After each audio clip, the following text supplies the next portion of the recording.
As believers, whether we want to admit it or not, most of us fear death. Even with the comfort of knowing the promises of heaven and the afterlife in the Holy Scriptures, death remains a great mystery, something which every religion and philosophy has wrestled with since the beginning of time. Death is a natural part of our existence, yet our culture tends to view death as a taboo subject. On today's program, rather than viewing death as something feared that must be conquered by modern medicine, I want to introduce you to a new way to embrace those final few hours with your lost loved one, using essential oils in preparing their bodies for burial. For myself and many others, we are now rediscovering not a new way, but an old way to cross over that draws upon our faith and commitment to who we are and to the creation called the green burial. You're not going to want to miss this. Stay tuned for more on Rebecca at the Well. In this program, we'll be exploring the healing oils of ancient scripture along with their powerful healing constituents.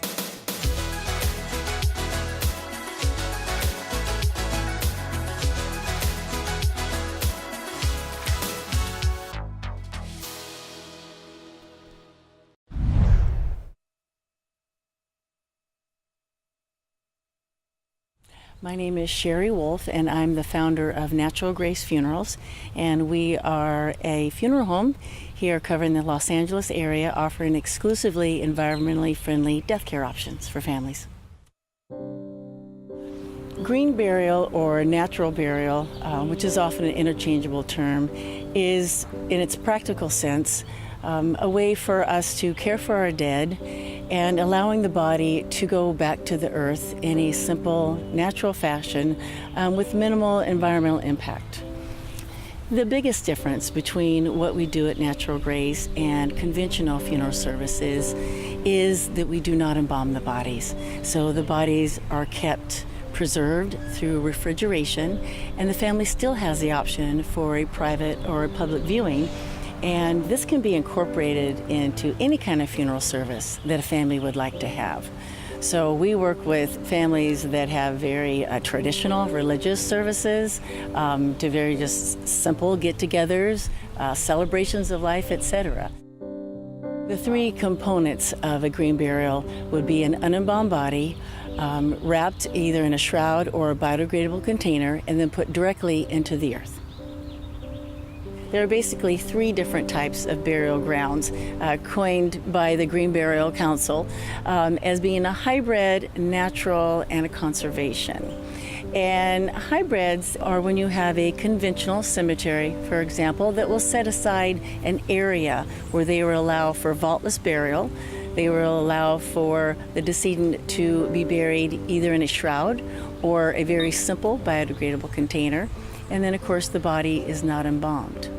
With a natural burial ground, you have a complete natural setting. And for example, as you would look across a natural burial ground, you would not see the large headstones.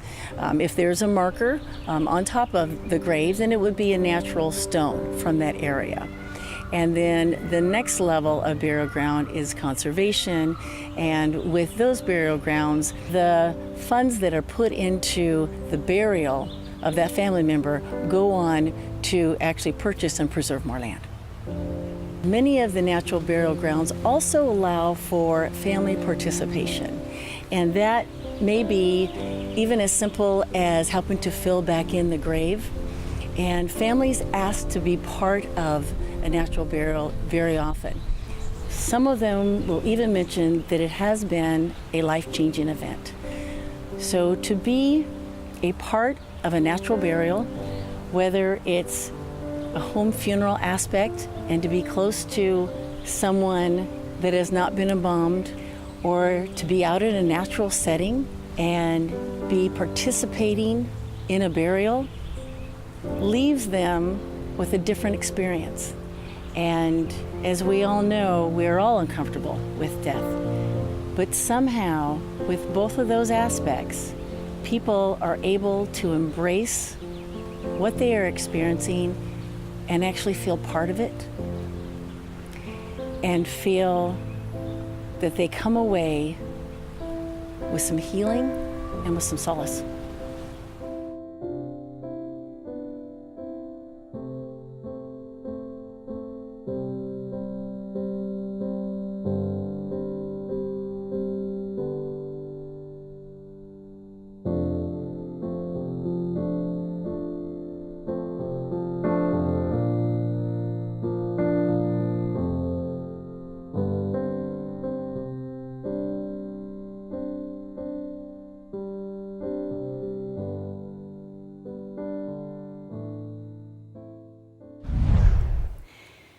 Several years ago, I was approached by a fellow believer, a Messianic believer, whose husband suddenly died from a heart attack, and they wanted to bury him in a natural way, similar to the ancient customs of the time of Yeshua.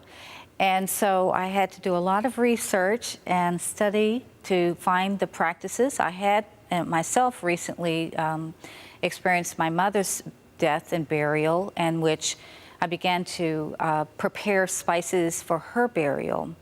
And so as they asked me to prepare the spices and the linens that he would be buried in, I found the linen that would be unbleached, natural.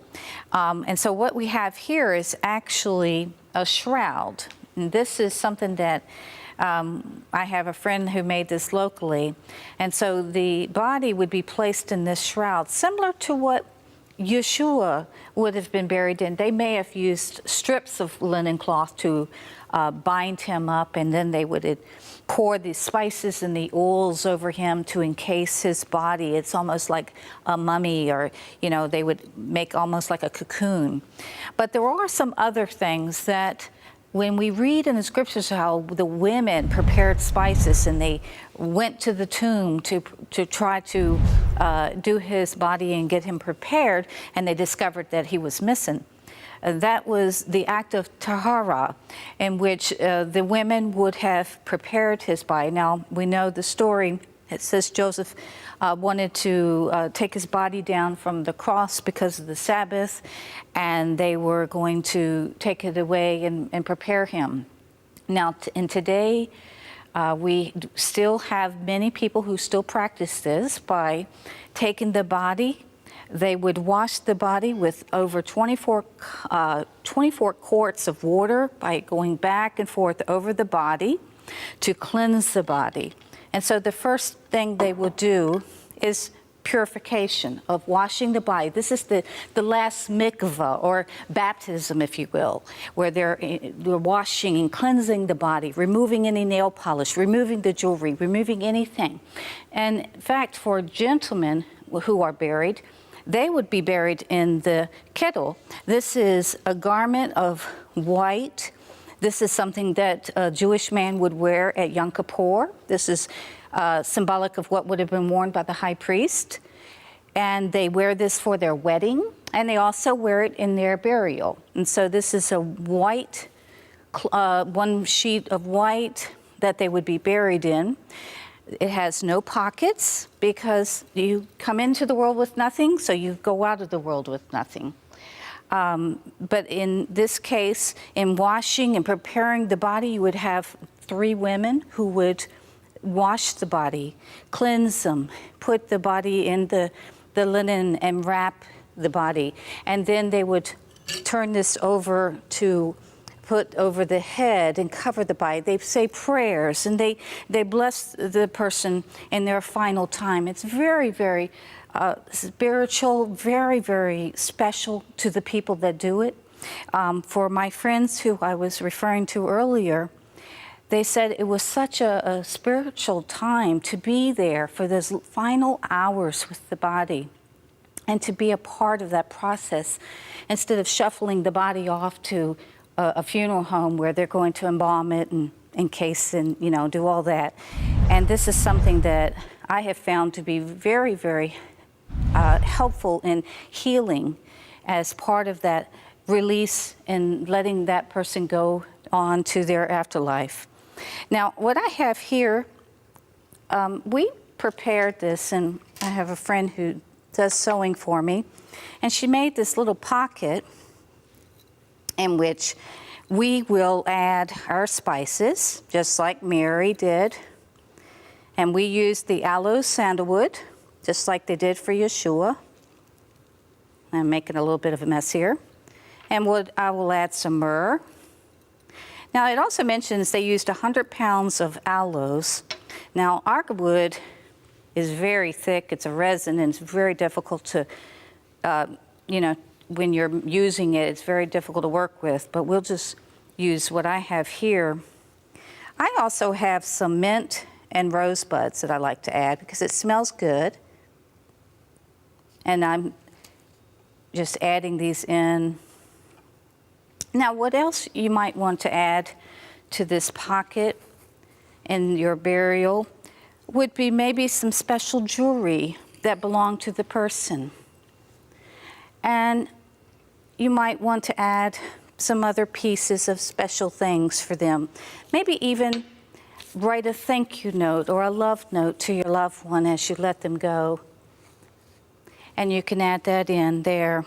Now, the women who brought the spices, it tells us in Mark 16:1, the Greek word for the spices is aroma. And so we want to use aromatic, wonderful aromatic spices when washing the body.